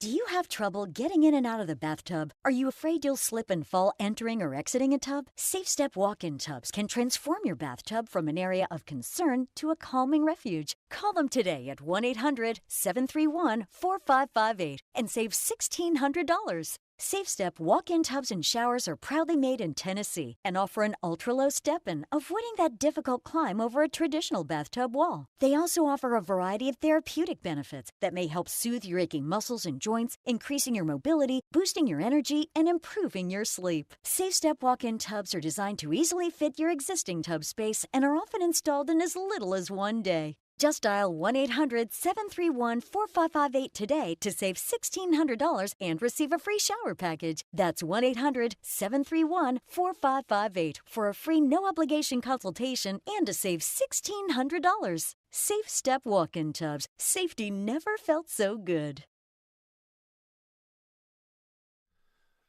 All right, welcome back to the show. A little detour for football with the Giants and the Eagles tonight. And then the Jets against the Broncos at 9:30 from London on Sunday. So New York football fans could get rid of bad football by the time the 1 o'clock games start on Sunday. It's been that bad. Giants with one win, the Jets with no wins.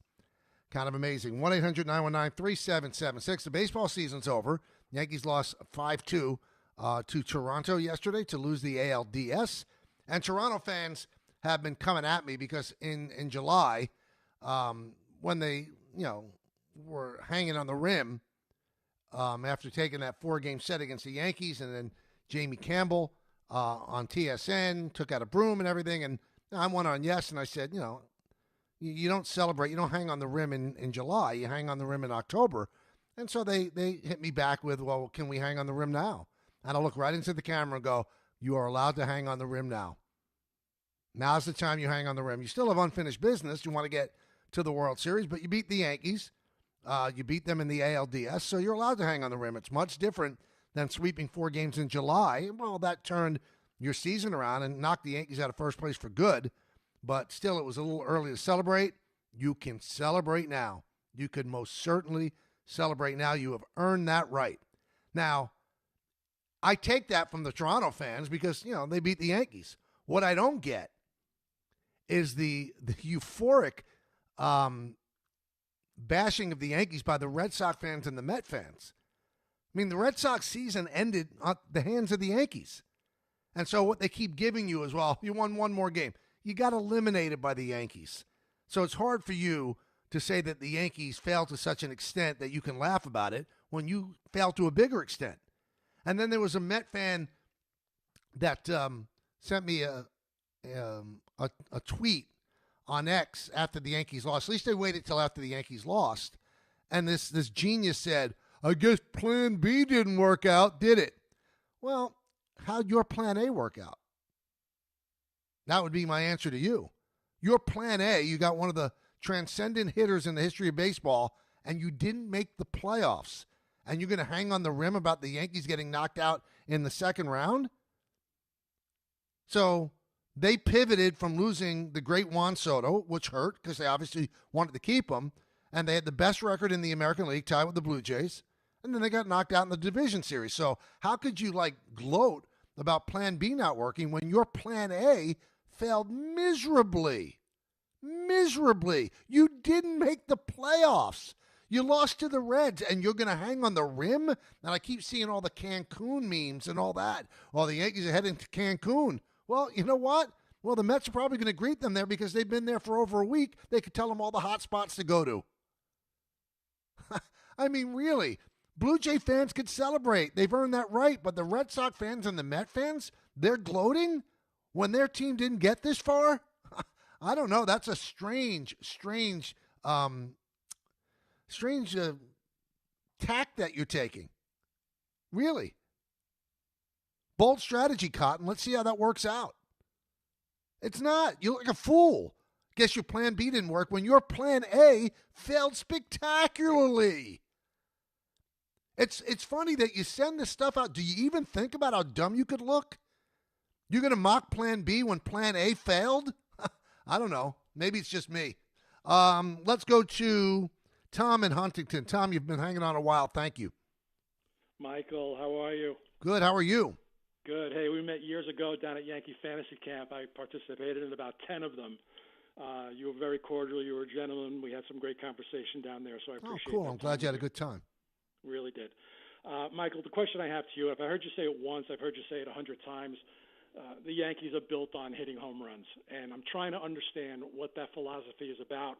You know, you said in the beginning of the show, people are going to call for firings. I'm not calling for a firing so much. I'm really calling for a change of philosophy, and I'm trying to understand why this all or nothing is just ingrained in the Yankees psyche, and that they just refuse to waver from that thought process. I mean, take Aaron Judge. I mean, granted, he's a phenom. I mean, this guy is a power hitter, but when he misses, he goes through a funk every once in a while where he expands the zone and he'll strike out here and there, or he'll have a run of strikeouts. But for the most part, if he misses, he at least puts the ball in play. And that's what the Yankees just don't do. You know, take Austin Wells. I mean, you look at his swing. It's a repetitive plane that he swings in. If the ball doesn't go to where he's swinging, it's a miss. He just seems like he has no control at the plate, no thought process as far as situational hitting goes. You know, and I can even go back to other examples, but it just seems when the Yankees have to cut their swing down and just put the ball in play, they just don't have that ingrained in them. And I just think that philosophy as far as Volpe goes, and I don't want to digress, but they've ruined this kid. I mean, this kid thinks that he's got to hit for power. He's got a very long swing. I think that's why he swings and misses so much. And he just is insistent on trying to pull an outside pitch, which you and I both know is going to lead to a weak ground ball or a soft pop-up somewhere. So it's the situational hitting and the lack of them putting the ball in play that I don't understand. And look, you can have a bunch of home run hitters in the lineup, but sprinkle in some guys that can just make contact with the ball, and that makes your power hitters, I think, a lot more effective. Well, I don't know if you agree with that or you disagree with that. Listen, I think the way to win in baseball, is to hit home runs, because the Dodgers are the reigning champions and they were number 2 in baseball in hitting home runs. And I believe that home runs are the way to go, and the statistics will back it up. You know, the teams that win the World Series hit more home runs, and a higher percentage of runs get scored in the postseason via the home run than anything else, higher than in the regular season. But I would agree that they should have people that put the ball in play. You could try for your home runs with 2 outs. I think the perfect example of the players that they should be looking to get is Cody Bellinger. 29 home runs. His first 2 strikes, he's wailing and bailing. And then he shortens up and has a 2-strike approach.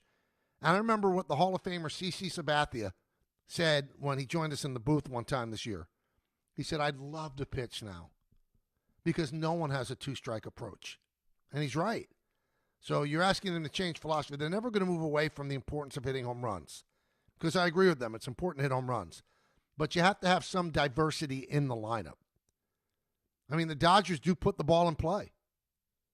And they hit a lot of home runs. And the Yankees put the ball. It's hard to argue with the Yankee offense, though, because they scored more than anybody else. And that's the point, right? But they did not score at that rate in the postseason. And you could say, well, they faced great pitching. No. In this postseason, they faced one great pitcher. One. Garrett Crochet. Other ones were good. Bayo, they got to him, but not to an extent that they destroyed him. Cora took him out early. The kid early was pretty good. The Yankees didn't have much success against him, but the Red Sox defense betrayed him. Now, Kevin Gausman is a nice workman-like pitcher. He's their number one pitcher. He's not great by any stretch of the imagination.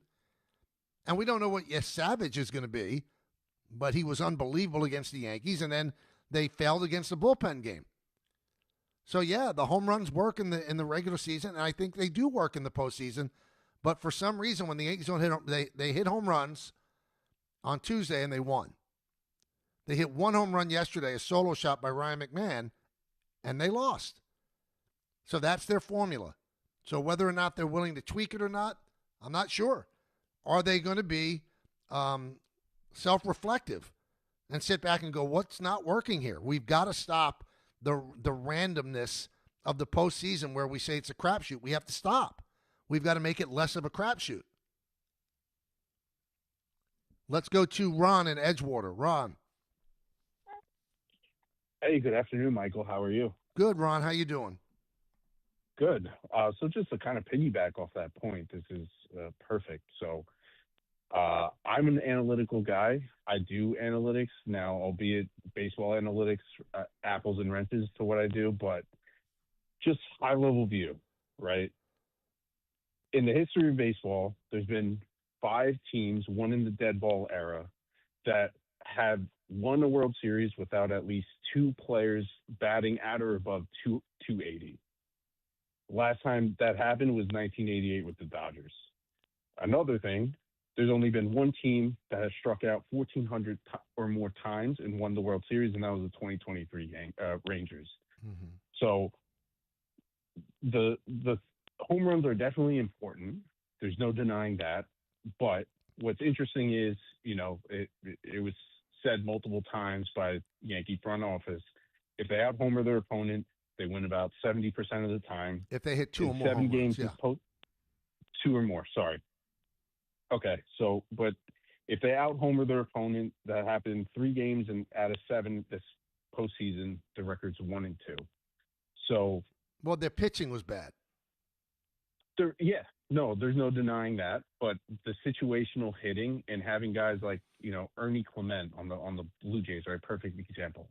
He's just, this year at least, he's been a pro hitter. He knows how to put the ball in play. Mm-hmm. And the whole series, he was getting on base. And I think there's an intangible when a batter gets a base hit as opposed to walking. Now, some places may view that as the same, but it's not. I feel like if you're getting hit as a pitcher and running again on base, it's definitely in your psyche that, hey, they're on my pitches and they can hit me. And I think that changes the approach. So, I'm hoping the Yankees can get a little more bat on ball this offseason. Well, I mean, everything you say is based in fact, except for the fact that you can't really hit me with the batting average thing. When Major League Baseball, the collective batting average is at one of the lowest it's ever been. Like going back to 1968 when they had to change the rules. So, I mean, you could see that's the way the sport is now. They don't really fixate on batting average. They fixate more on slugging. And the Yankees had one batter that hit over 300. He won the batting title. And that's Aaron Judge. And teams do strike out an awful lot. The Yankees have a lot of strikeouts in that lineup. They do. Judge strikes out a lot, but he's allowed to. With 53 home runs, he can strike out. Stanton strikes out a lot, but he's allowed to because it's a lot of home runs. Anthony Volpe should not be striking out that much. He just shouldn't. And I said this in the first hour of the show. That's going to be one of their big decisions during the offseason. Are they going to go for year 4 of Anthony Volpe and expect something to change? Because he's never been a high average hitter, and with his speed, he has to get on base more than he does. I don't know if you completely ditch the home run, but I'd much rather have Anthony Volpe hit 280 with, 12, 13, 14 home runs than have Anthony Volpe hit 207 and somehow collect 22 home runs. It makes no sense to me. And, the people will argue back at me. Boone would argue, yeah, but the production's there. It wasn't in the postseason, was it? And there were stretches of time when the production was non-existent. Because if you go back, Anthony had like 70 RBIs, maybe close to the beginning of August. Then he disappeared. The lows are too long and too low. It's got to change. I think he could do the job at shortstop. I think he went through a defensive slump this year. But in the month of September, even in the postseason, I thought he fielded quite well. But he can't survive hitting this way. He can't. I'll give you the numbers again. I gave it at the beginning of the show. He was 1 for 15 in a series with 11 strikeouts. That's an empty at-bat. And for the postseason, 26 at-bats, 16 strikeouts. And he had 1 home run. If you're going to strike out that much, you're going to have to hit a lot more home runs than 1. Because the only way you accept the strikeouts is if it's accompanied by a lot of home runs. 19 home runs on the season, not a lot. Not to warrant all those strikeouts, all that swing and miss, because it's a dead spot in the order, at the end of the order. And if you're going to come back with him again next year, hey, as great as Ryan McMahon is as a third baseman, he's never going to be a great hitter. He was never a great hitter in Colorado. So do you want a dead part of the order with Volpe and McMahon to make it easier for a pitcher to have to only face 7 batters instead of 9? These are decisions the front office has to make. We'll come back. We'll wrap this up, take more of your phone calls, lead you right into Don Hahn and Rosenberg right here on ESPN New York. To help those who want to be helped but may not be able to afford it. That's what PGA Tour winner Grayson Murray had envisioned for a foundation before he sadly took his own life at just 30 years old. His parents channeled their grief into creating the Grayson Murray Foundation, carrying out his vision to help those struggling with mental health and addiction. To donate and learn more, visit GraysonMurrayFoundation.com. Getting the right mattress helps you sleep at night. Getting the right price helps you sleep even better.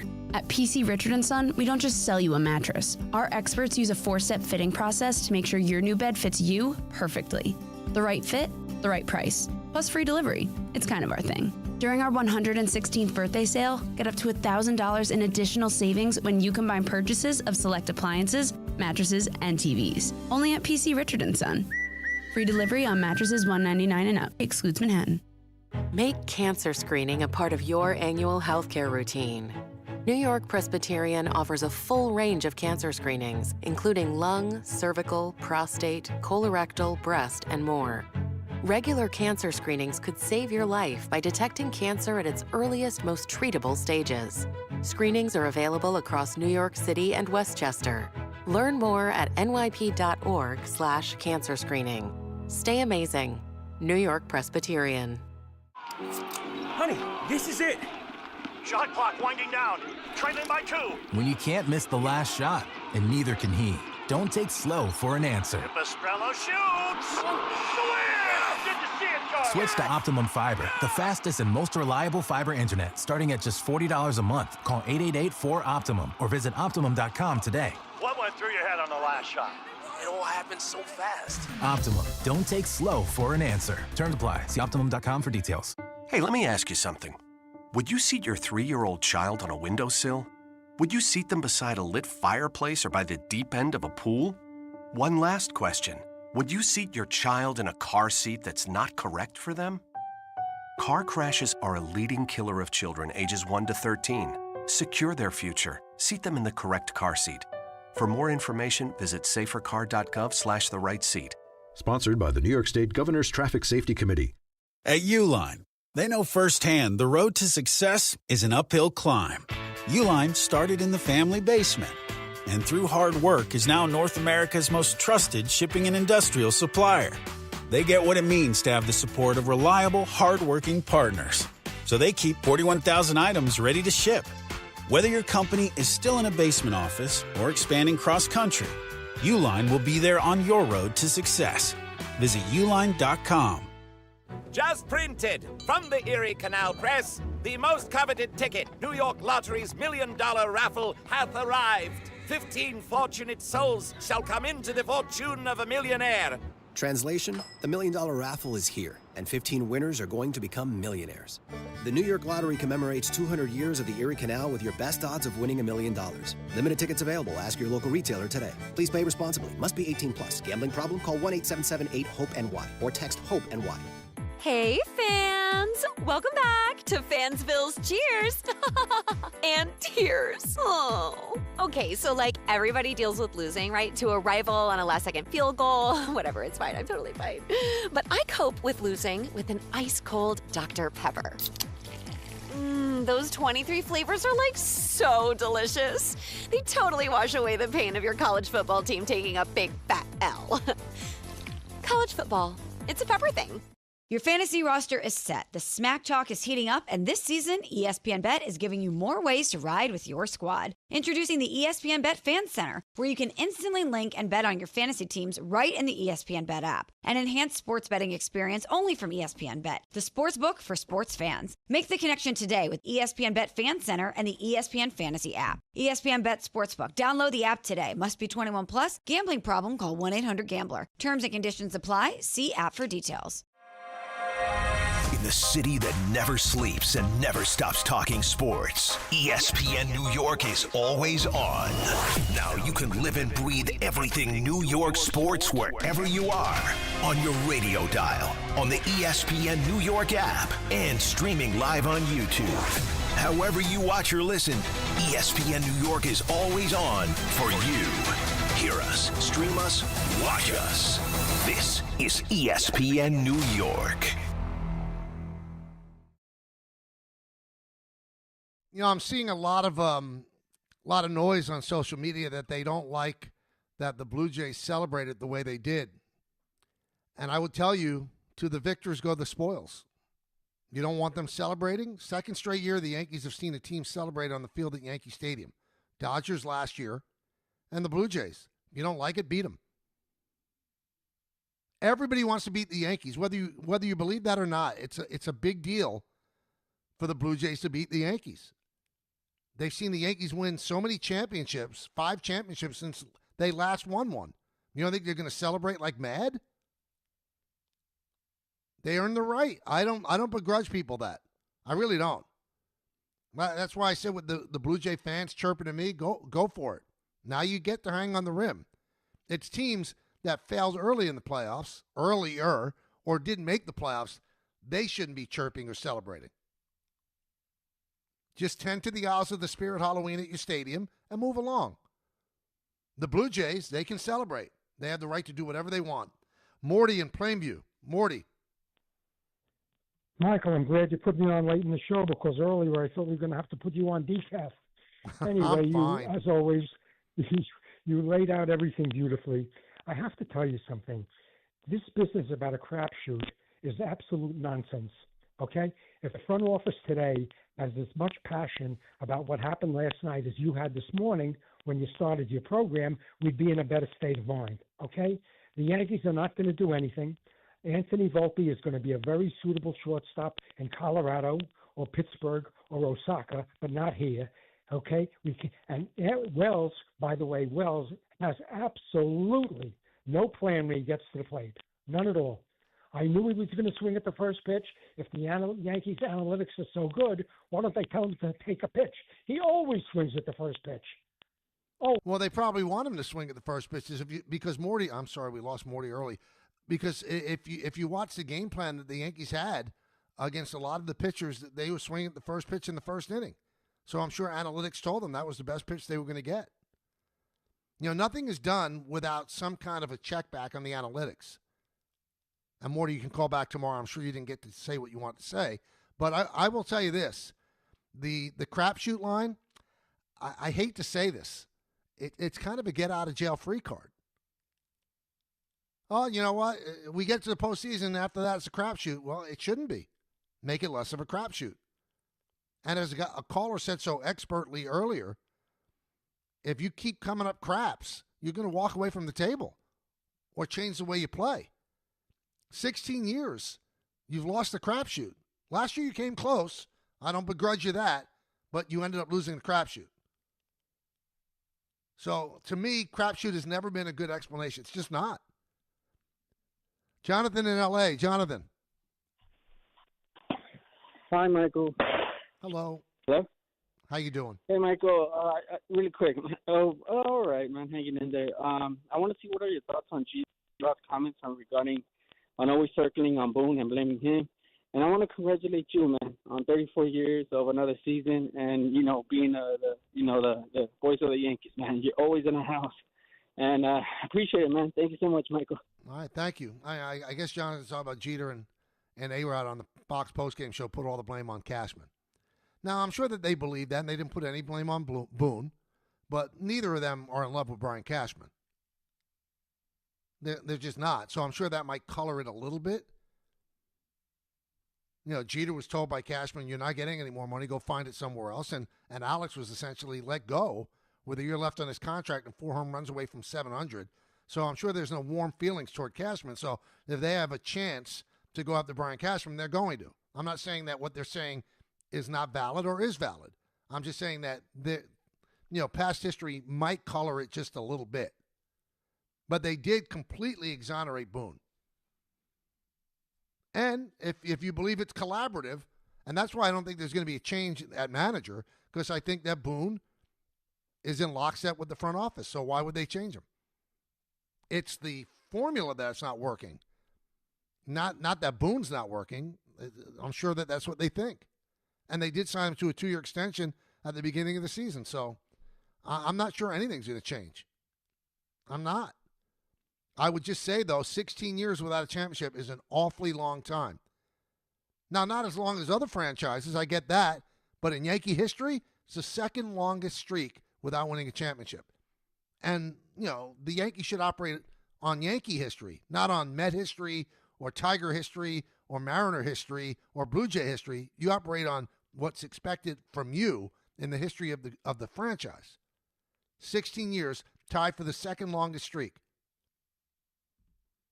So, a disappointing season to say the least. If you want to hit the word failure, feel free, you can. Because when you go to the World Series one year and you get knocked out in the ALDS the next year, you can't say it was a success. You just can't. No matter how you frame it, it was not a success. Coming up, Don Hahn and Rosenberg. We'll talk more tomorrow. We'll have our 2-pack for sure picks. We didn't do well last week, I'll be honest with you. And I'm sure there'll be more fallout about the Yankees losing to the Blue Jays and their season ending so early. In the words of Billy Joel, life is a series of hellos and goodbyes. I'm afraid it's time for goodbye again. See everybody. Have a wonderful, wonderful night. Enjoy the Giants and the Eagles, and we'll talk again tomorrow at 1. Yo, Bally Bets